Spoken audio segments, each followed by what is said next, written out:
Welcome to our program. I'm John Ankerberg. Thanks for joining me. Possibly a friend has called you and invited you to watch our program today and hear our amazing guest. If so, I want to welcome you and say I don't think you're going to be disappointed in what you hear.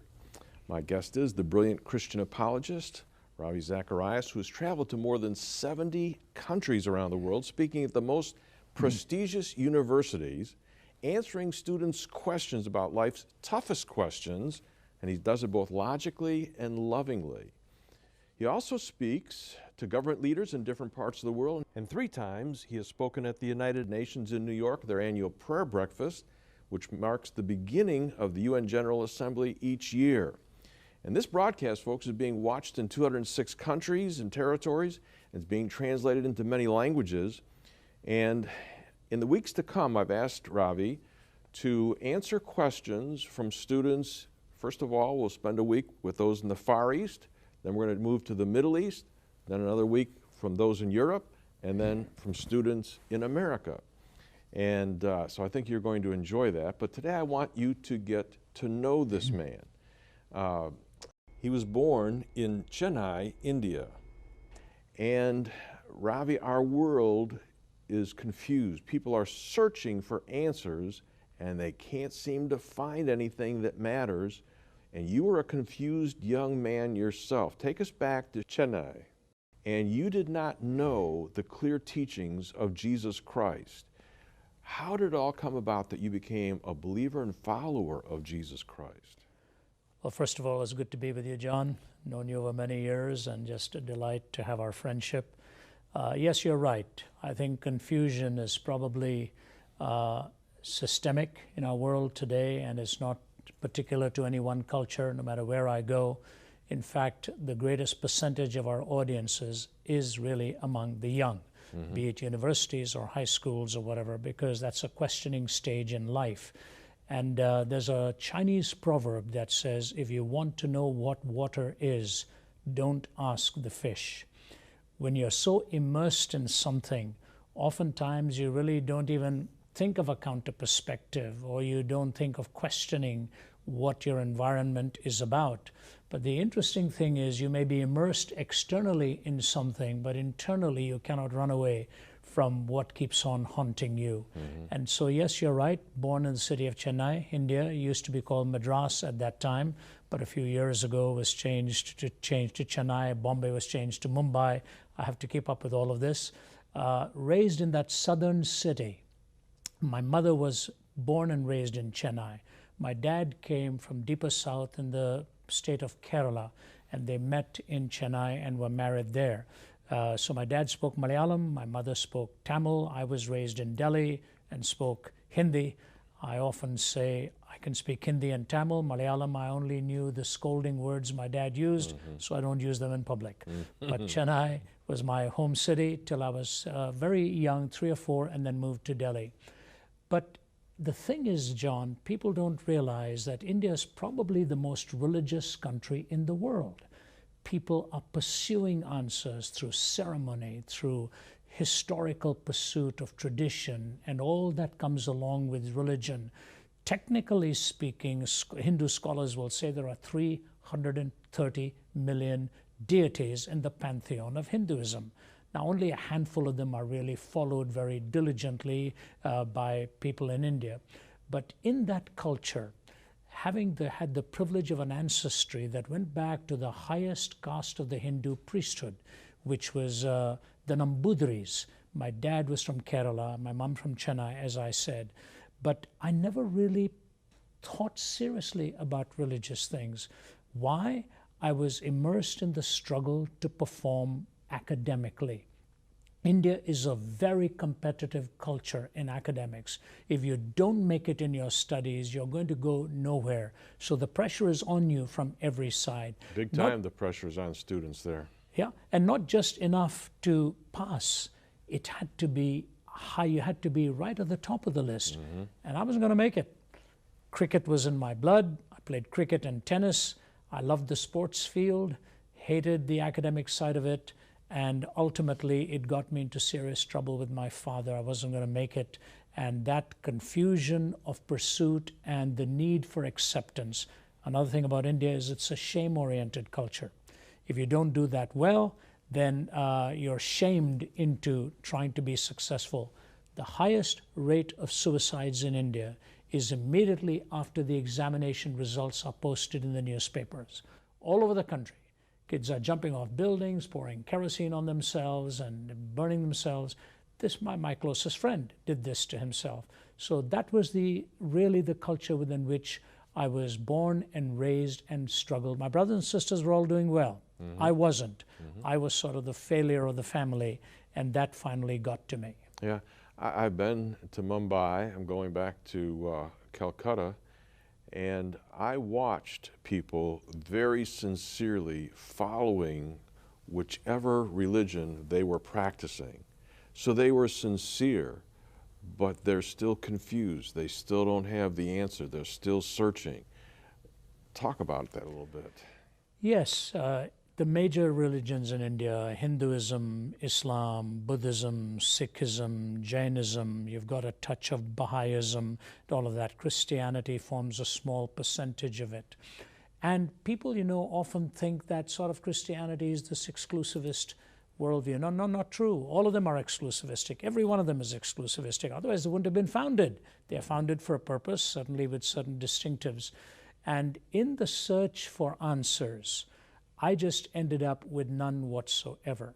And the emptiness, the loneliness, and the failure in school, I didn't have a single Christian friend, by the way. They were all, majority of them from the Hindu worldview, which places such great value and respect for family and all of that. So that's the way I was raised.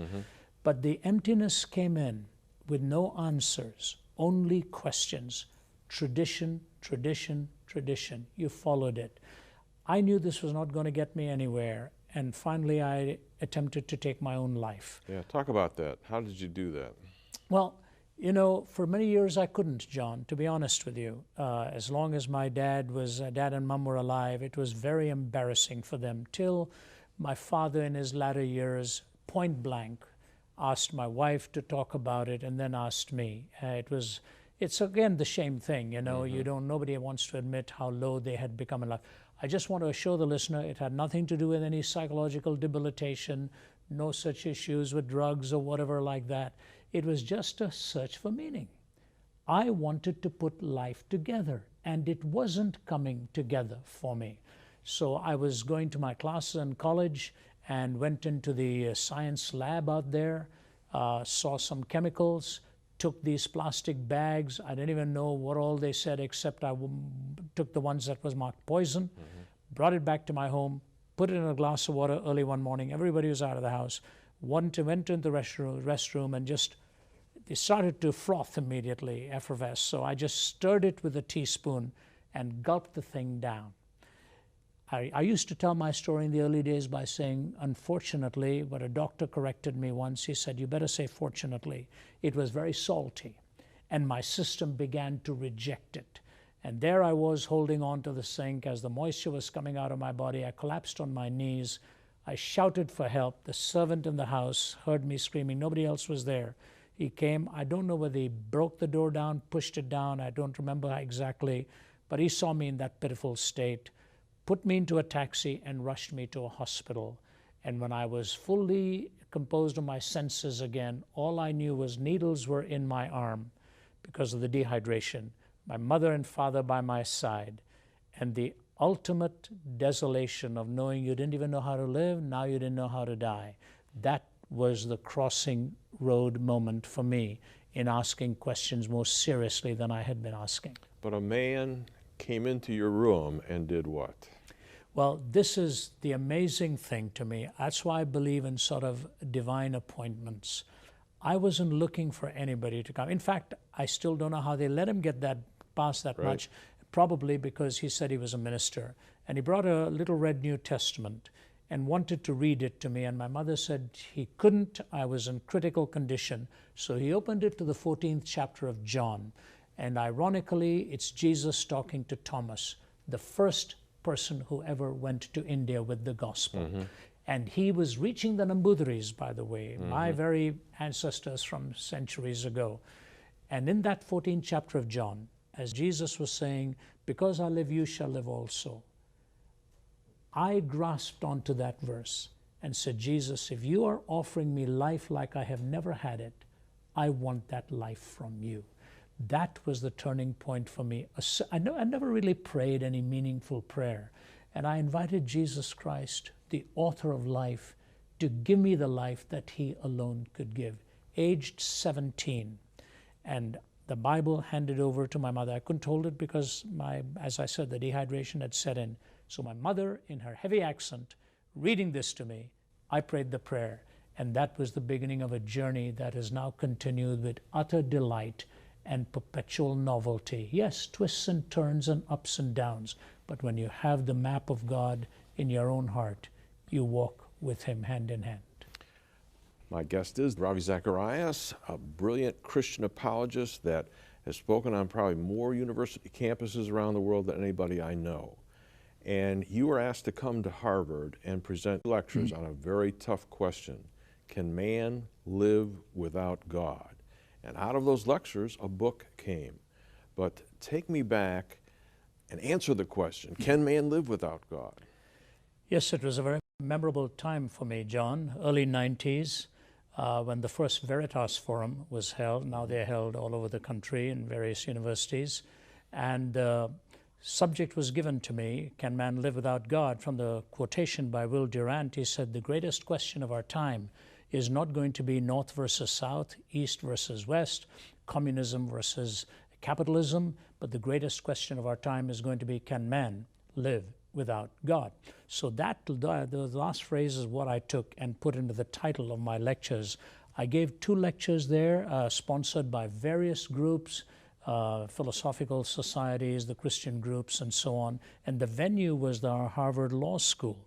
And I do remember 2 things about it distinctly, that it was held on the weekend of the Harvard-Yale football game. So they were nervous at what kind of a turnout we were going to draw. And number 2, it was the first time I was on my feet in about 2 weeks. I had been in Scotland doing some research on David Livingstone, injured my back, herniated my disc. My body was really off kilter. I'd been laid up in bed in Glasgow for 5 days, came back, one of my teammates flew in to bring me back, and I lay in bed all that time till the day I had to fly out to Boston and do this. Those 2 memories are so vivid. I didn't know how it was going to go. But that was the question and is the question. There are 2 ways to answer it. Theoretically, yes, people can live as if God doesn't exist. Atheists, agnostics, anti-theists, at least for the most part, do. Logically, it is impossible, especially if you want to make a moral pronouncement on any issue. This was the struggle Jean-Paul Sartre had. This was ultimately the struggle Anthony Flew had, as you well know. This incoherence of trying to build a worldview on the fundamental questions of life. It cannot be done logically or coherently. Yes, existentially, people may try to wing it and somehow live day to day. But if you want to live a coherent life and present answers to the haunting questions with which you live, it is impossible to live without God. I think that was Durant's challenge. Are we going to live as if he doesn't exist? And if that happens, what kind of a chaotic world are we going to face? And as Nietzsche said, the 20th century would become the bloodiest century in history because of the popularization of the death of God type thing. And indeed it was. More bloody than the previous 19 centuries put together. Mm-hmm. Yeah, I find it interesting that Nietzsche's writings influenced Hitler. Hitler gave them to Stalin and to Mussolini. And you can tell what happened in all 3 of those nations. Yeah, this is, if you read Paul Johnson's book, Modern Times, he tells this story. He talks about these 3 demagogues of the mid-1900s there in Hitler, Stalin, and Mussolini. And the irony of it was Stalin at one time was preparing to go into the ministry, and lost his faith in God. Hitler, of course, wanted to build the super race, the Überman, the stronger man that he wanted to build to take over. And these ideas of living without God became popular. Nietzsche, ironically too, son of a pastor and both of his grandfathers were in the ministry. And he said, when we realize God has died in the 19th century, a kind of madness will break out. The last 13 years of his own life, he spent moving between sanity and insanity, oftentimes in silence for weeks. But here's the parable he gave. He said, have you not heard of that madman who took a lantern and went into the city saying, I'm looking for God, I'm looking for God. He excited considerable laughter. People standing there looked at him, thought he was just a maniac himself.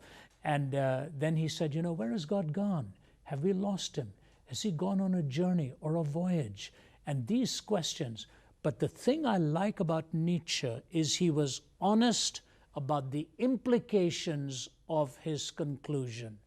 Modern philosophers don't like to take it logically to where it goes. Nietzsche was honest, and he said things like this, the metaphors that he used. Who gave us a sponge to wipe away the horizon? Is there any up or down left? Will lanterns have to be lit in the morning hours? How did we accomplish the greatest of all deeds that humanity has ever accomplished? No horizon left, no point of reference left. He recognized that the death of God meant the death of absolutes and the death of definitions. So here was his question: what sacred games will we need to invent in order to sort of assuage and to bring some kind of satisfaction? So what is he saying? Some type of spirituality is desperately needed, something mystical, something of an absolute nature. How are we going to find all of this now? This to me, John, really, this to me is the greatest question of our time. If God is no longer in the paradigm, where are we going to find the definitions? What point of reference? Nietzsche was right on target. And so he said, two things will happen. The 20th century will become the bloodiest century in history because the 19th century killed God, philosophically he meant, and a universal madness will break out.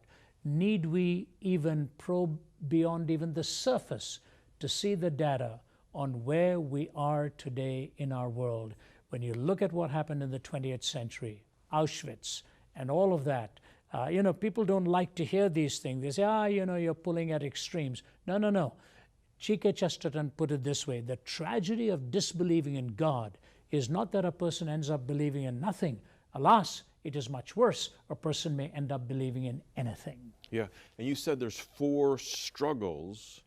If we eliminate the presence of God from a culture's life or from an individual's life, and the first one that you said, and you've never had anybody that has argued logically to give you a better answer to these questions, these struggles.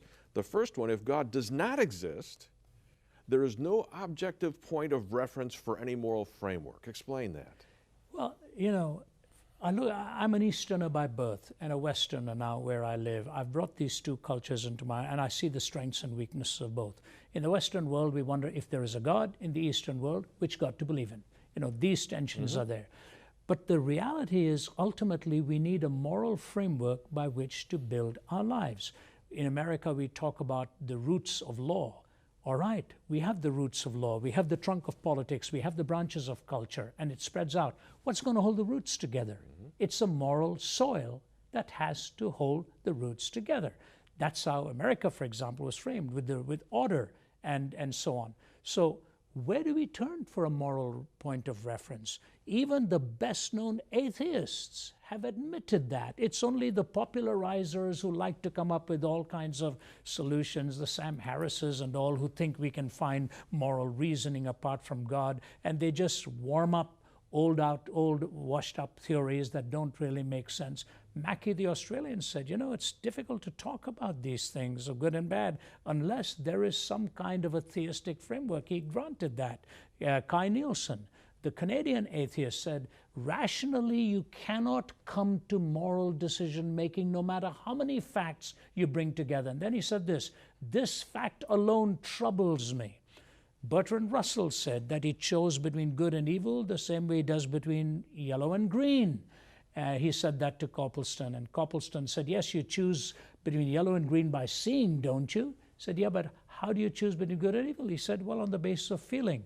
I've often said to my audiences, in some cultures they love their neighbors, in other cultures they eat them. Did Bertrand Russell have a preference? By the way, Nietzsche himself said that words have no meanings ultimately. They're in a hall of mirrors reflecting on each other. He said, but I am also too pious to bend my knee at the altar which is called truth. What was he talking about? The moral implications of what is true. And to me, John, and I know in your life too, I'm raising a family. I'm a father. I'm a husband. I'm a grandfather now. And I look at where the academy is taking our young. Relativism, the absolutization of relativistic way of thinking, it's like having our feet firmly planted in midair. The search for moral absolutes without a transcendent point of reference is an impossibility to have it logically done. Yeah, we're going to come back to this more next week because these are such important points. But in the 2 minutes that we've got left, let's hook this up to what you were saying happened in your own life. People are searching for meaning. They're searching for answers. And you didn't find it in the world. You didn't find it in just religions. You found it in a person. Talk about that and how this person, Jesus Christ, answers these 4 struggles that we have that we're going to talk about a little bit more. You know, when I spoke at the UN, I was asked to speak on the search for absolutes. And I talked about 4 searches here. We have the search for evil, how to define it, the search for justice, how to define love, and when can we legitimately forgive. Evil, justice, love, and forgiveness. And they were listening intently. I said, now I want to ask you this question. Where in history did these 4 converge at any one given moment? They converged on a hill called Calvary, in the person of Jesus Christ, in whom perfect righteousness was revealed, in whom the love of God was shown, and who brought justice into focus in the penalty for sin and offered me forgiveness. Nowhere else will you see the convergence of these 4 realities and the offer of forgiveness and grace. I found it in Jesus Christ. And to my listening audience, I say the same thing. If you look to Him, speak to Him, pray to Him, He offers you His love and forgiveness and His redemption. Yeah. Folks, this is great stuff. And if you are thinking about these things, would like to have more information, you can go to our website where there's a place for you to think about praying to Jesus Christ, a prayer something like Ravi prayed way back when. But there's maybe more ground that needs to be covered before you do that. So I just hope that you'll stick with us right now. And in these weeks to come, we're going to talk about man's search for God and the answers that are there, but some people don't seem to be able to find them. We're going to ask Ravi to guide us through this confusion, the whirlwind that is out there, and to give you specific examples next week on can man live without God. So I hope that you'll join us then. Stay tuned for scenes from next week's program.